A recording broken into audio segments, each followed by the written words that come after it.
اس نے مقرر فرمایا ہے تمہارے لیے وہ دین جس کا اس نے حکم دیا تھا نوح کو اور جسے ہم نے بذریعہ وحی بھیجا ہے آپ کی طرف، اور جس کا ہم نے حکم دیا تھا ابراہیم، موسیٰ اور عیسیٰ علیہ السلام کو کہ اسی دین کو قائم رکھنا اور تفرقہ نہ ڈالنا، اس میں بہت گراں گزرتی ہے مشرکین پر وہ بات جس کی طرف آپ انہیں بلاتے ہیں۔ اللہ تعالیٰ چن لیتا ہے اپنی طرف جس کو چاہتا ہے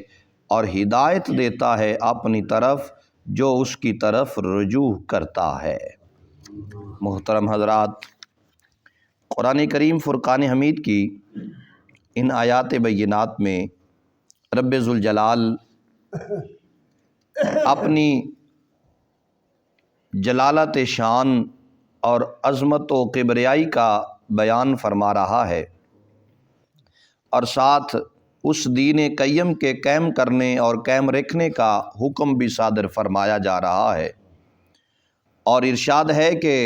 سارے اولو العزم رسول مصروف جہاد رہے، اور نبی پاک علیہ الصلاۃ والسلام کے متعلق بھی یہی فرمایا جا رہا ہے۔ ارشاد ہے کہ اللہ کے پیارے رسول حضرت محمد مصطفیٰ صلی اللہ تعالی علیہ وآلہ وسلم نے بھی ہمیشہ جہاد کو پسند فرمایا ہے اور جہاد کرنے کا حکم بھی ارشاد فرمایا ہے۔ ارشاد ہے کہ وہ اللہ تعالیٰ جس کی جلالت شان کے تذکرے ہو رہے ہیں، اسی نے اس دین کو تم پر واضح اور بین کر دیا، جس کا حکم اس نے رسول اول حضرت نوح علیہ السلام کو دیا تھا، اور جس پر آپ کے اے خاتم الانبیاء بذریعہ وحی آگاہی بخشی ہے،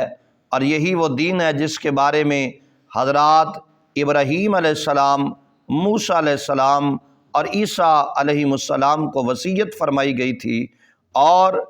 دیگر رسالت کے جتنے بھی علم بردار کائنات میں تشریف لائے سب کو ایک ہی دین کا حکم تھا، اور انہوں نے اسی دین کی تبلیغ کی۔ اے آقا، جس دین کی تبلیغ آپ فرما رہے ہیں، اور ساتھ ہی اللہ نے ارشاد فرمایا کہ یہ وہ دین ہے جس کو اللہ نے پسند فرمایا ہے، اور اللہ نے جس دین کو پسند کیا ہے وہ دین اسلام ہے، اور یہ ایک ایسا دین ہے کہ جو بھی اس دین پر چلتا ہے تو پھر مالک اسے دینی دنیاوی عزتوں سے مالا مال فرماتا ہے۔ اور اس آیت کے اس حصے کا جو پہلا حصہ ہے وہ ایک لفظ ہے شرع لکم من الدین۔ شرع کسے کہتے ہیں تو اس کے دو معنی بیان کیے گئے ہیں۔ ایک معنی تو اس کا یہ بیان کیا گیا ہے کہ کوئی طریقہ مقرر کرنا، اور دوسرا کسی مخفی چیز کو ظاہر کرنا، اسے شرع کہا جاتا ہے۔ تو محترم حضرات، قرآن کریم فرقان حمید کی ان آیات بینات میں ایک بہت بڑی عظیم بات ارشاد فرمائی جا رہی ہے، اور ارشاد فرمایا کہ حضرت ابراہیم علیہ السلام، موسیٰ علیہ السلام، عیسیٰ علیہ السلام سب کو حکم تھا کہ تم نے اس دین پر کاربند رہنا ہے اور اسی دین کی تبلیغ فرمانی ہے، اور یہ دین وہ دین ہے جو رب کا پسندیدہ دین ہے۔ اور حضرت ابو ذر رضی اللہ تعالیٰ عنہ آپ سے ایک حدیث پاک بھی مروی ہے،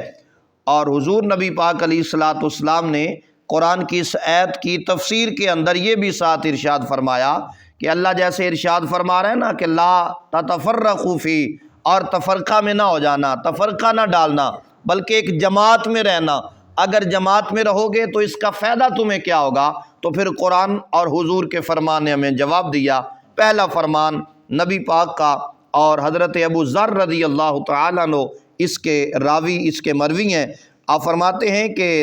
قال قال رسول اللہ صلی اللہ تعالی علیہ وسلم من فرق الجماعت شبرا فقد خلع ربقۃ الاسلام من انقہ، جس نے دانستہ ایک بالشت بھر کے لیے بھی جماعت سے علیحدگی اختیار کر لی، اس نے گویا اپنے گلے سے اسلام کا رشتہ اتار کر پھینک دیا۔ یہ نبی پاک کی حدیث ہے۔ نبی پاک علیہ الصلوۃ والسلام نے فرمایا جماعت کے ساتھ رہو، اور اگر تم نے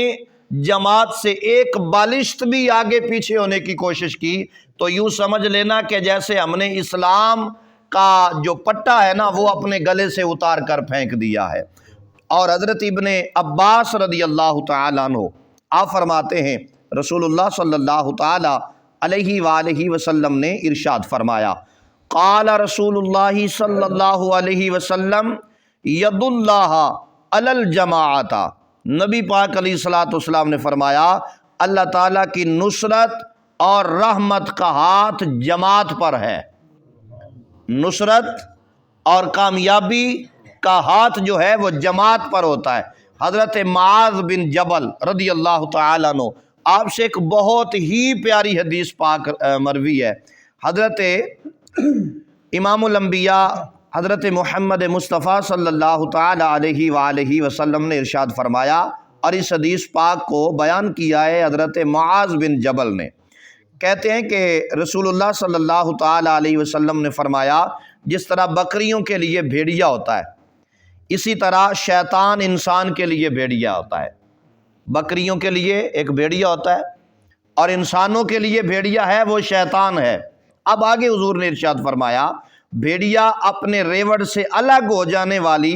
یا دور آگے چلے جانے والی یا ایک طرف ہو جانے والی کو ہی پکڑتا ہے،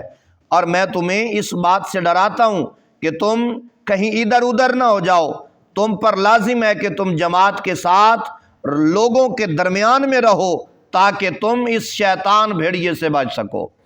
اس کا مطلب یہ ہے کہ ہم یہ کہتے ہیں نا جی کہ جو مجھے پتہ ہے وہ کسی کو نہیں پتہ، میں تو بڑا صاحب علم ہوں، اور جیسے مجھے دین کا علم ہے ایسے تو کسی اور کو ہے ہی نہیں۔ یہ باتیں کرنا یہ ایک علیحدگی کی بات ہی ہے۔ اس لیے وہ بات جس پر ہمیں قرآن نے اکٹھا کر دیا ہے، وہ بات جس پہ حدیث مصطفیٰ نے ہمیں جمع کر دیا ہے، ہماری کیا مجال کہ ہم اپنی طرف سے کچھ اس کے اندر ایڈ کریں اور اپنی طرف سے ملاپ کر کے اسے آگے فارورڈ کریں۔ نہیں، جو اللہ کی طرف سے آیا ہے اور جو رسول پاک کی طرف سے آیا ہے اسے اسی طرح ہم نے آگے پہنچاتے ہوئے ایک جماعت کے اندر رہنا ہے تاکہ ہم اس شیطان بھیڑیے سے بچ سکیں۔ شیطان ہمیں بڑی بڑی باتیں ذہن میں لاتا ہے کہ تو بڑی شے ہے، تو بہت بڑا جناب تیر مار ہے، تیرے جیسا بندہ ہی کوئی نہیں ہے۔ شیطان بڑا بڑا ورگلاتا ہے، اور ہم کس باغ کی گاجر مولی ہیں، یہ تو اولیاء کاملین تک بھی پہنچا ہے، اولیاء کاملین تک بھی یہ پہنچا ہے۔ تو ہم تو ابھی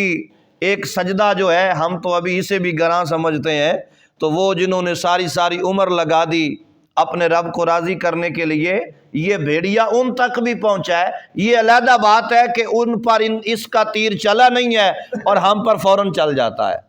چونکہ ہمارے ایمان ناقص، کمزور، اور ہم ایک بہت بڑی اس غلط فہمی کے اندر مبتلا ہیں۔ اور اس پر بھی میں ایک بات عرض کر دیتا ہوں، سیدنا شیخ عبد القادر جیلانی غوث اعظم سرکار آپ کی خدمت میں یہ حاضر ہوا، تو خلاصہ صرف میں عرض کرتا ہوں، یہ واقعہ تو بڑا لمبا ہے۔ تو اس نے آ کر بڑے طریقے سے آپ کو ورگلانا چاہا، پھسلانا چاہا، تو آپ نے ہر بار اس کا منہ توڑ جواب دیا۔ آخر میں پھر اس بھیڑیے نے وار کیا اور کہا کہ اے عبد القادر تجھے تیرے علم نے بچا لیا ہے۔ آپ نے فرمایا کمینے دفع ہو جا، مجھے میرے علم نے نہیں میرے رب کے فضل نے بچا لیا ہے۔ تو آخری وار اس نے یہ کیا کہ تجھے تیرے علم نے بچا لیا ہے۔ آج ہم میں کوئی ایسا ہے جو کہے کہ میں صاحب علم نہیں ہوں؟ ہر بندہ ہی کہتا ہے میں صاحب علم ہوں، اور دین کا جتنا علم میرے پاس ہے وہ تو کسی کے پاس ہے ہی نہیں۔ یہ باتیں ساری کی ساری ہم میں پائی جاتی ہیں جس سے ہمیں گریز کرنا چاہیے۔ اور جیسے میں نے کل عرض کیا تھا نا کہ عاجزی کرنے والے کو پھل لگتا ہے۔ جو درخت کی جو ٹہنی ہوتی ہے نا، وہ جتنی جھکتی جاتی ہیں انہیں پھل اتنا زیادہ لگتا جاتا ہے۔ اس لیے جھکنا سیکھیے، مالک اتنی عزت کا پھل لگائے گا کہ قیامت تک آپ کی عزت پہ کوئی حرف نہیں آئے گا، لیکن اس کے لیے یہی بات ہے کہ جھکنا سیکھیے اور عاجزی اور انکساری کرنا سیکھیے اور ایسا عمل کرنا سیکھیے۔ اگر کوئی آپ کے ساتھ وقتی طور پر زیادتی بھی کر رہا ہے اور دل کو تکلیف بھی ہوتی ہے، پھر بھی کوشش کیجئے کہ اس پہ آپ صبر کیجئے، اور صبر کا اجر جو ہے وہ رب کی ذات دیتی ہے، اور رب جو اجر دیتا ہے وہ کم نہیں ہوتا،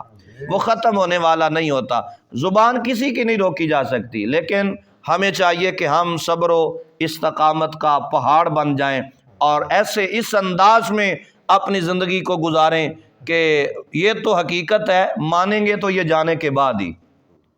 لیکن چلو بعد میں تو مانیں گے نا، اس لیے اس انداز میں زندگی گزاریے۔ میرے استاد محترم